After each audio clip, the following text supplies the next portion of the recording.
There are kids in this world who are different, special.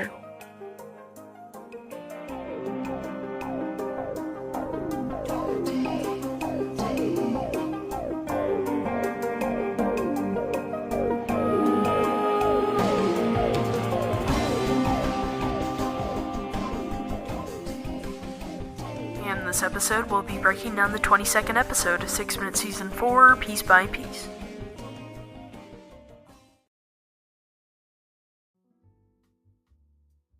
Well, hello, Review Pop listeners, it's your Landon Mueller. Now, we are here today to talk about episode 22 of 6 Minute Season 4, called Going All Out at the Karaoke Bar. And man, this episode is tremendously good. Last week, we were left with two very exciting cliffhangers, and both of them are picked up in this episode. There are a lot of great dynamics between Kady and Brynleigh in this episode, and their duet, which we'll get to, seriously gave me the chills. It was incredible. I also love how Angel is presented in this episode. I'm a huge fan of Angel, and I'm curious, what do you think of Angel? Be sure to let me know.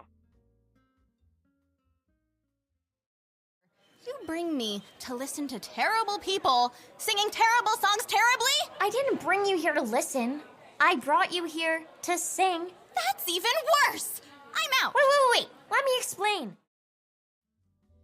Yes, my theory proved correct. If you haven't listened to last week's episode of Review Pop, I predicted that Kady and Brynleigh would visit a musical landmark. There are a lot of great musical artifacts in Seattle, Washington. I don't think Ben, Chris, and Dave could have ever imagined that they would write a karaoke scene into 6 minutes when the podcast first began.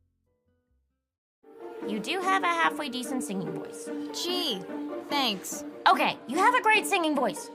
Keep going. I'm not saying karaoke's gonna solve all your problems. Will it help you locate your mom and dad? No.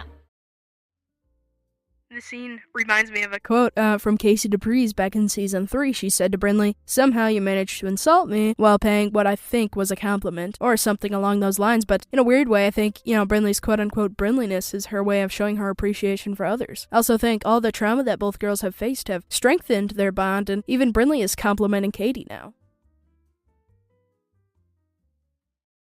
Okay, I'll go first, and when I elbow you... Just pointing, we'll be fine. I come home in the morning light. My mother says, when you gonna live your life right?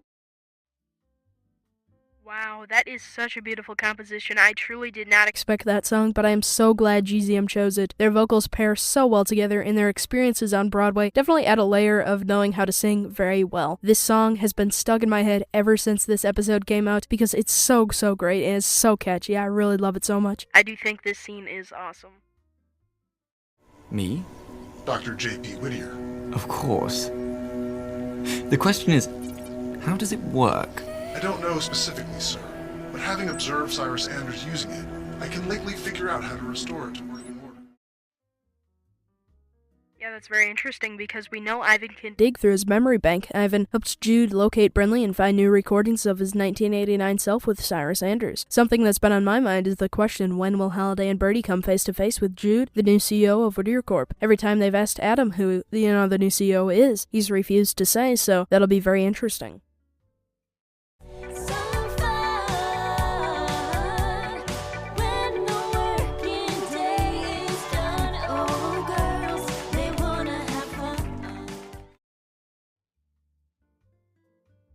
As I said before, both singers sound phenomenal. I can almost hear the happiness in Kady's voice, something that she hasn't shown in a hot minute. Things like music are such a great escape from the weight of the world, and Kady is certainly facing her own set of, challenges, so I think it's great that she can escape reality for just a few minutes. As the song goes, girls just want to have fun.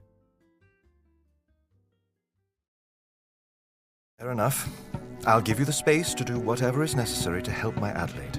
Feel free to use Ivan as needed. I'll be back to check on you later.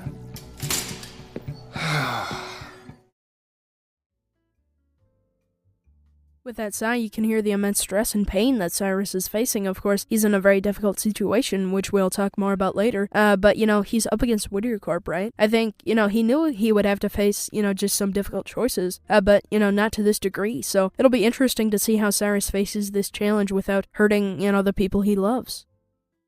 I could lose one of the most important people in my life. My sister, Holiday. What does she have to do with it? Very long story. You know he's just using you, right?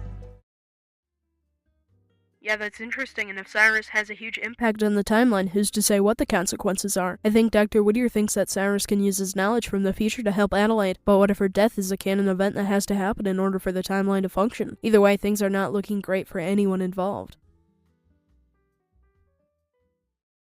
Are you saying you're the first? The one and only as far as I know. Angel, Gen A serum was named for you? This is a huge reveal, and it says a lot about future Angelica Graves. We have never really known a lot about Angelica, but this explains a lot about her role in the company. Now we know why Dr. Whittier could trust Angelica to become the CEO of Whittier Corp when he faked his death. But now this raises a new question. How did Angel obtain her abilities? Did she get them at birth or not? There are a lot of questions to be asked. It's not pity. I want you to come. I can't take on Whittier Corp alone. I'm not sure having me there will make it any easier. I think it will. I think Brynleigh shows true strength when she admits that she can't take on Whittier Corp all by herself, and Brynleigh is very genuine in the scene. I think she would miss Kady, and their karaoke song only furthered their connection. In this time of grief and sadness, I think it's important that Kady has somebody to lean on and trust, and the same goes for Brynleigh. Is it ringing? Hello? Hello. Is that Kady? Jude?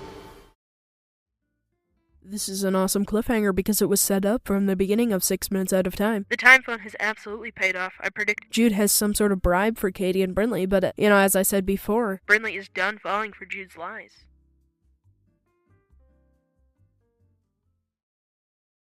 Until next time, this is Landon saying peace, love, and time travel.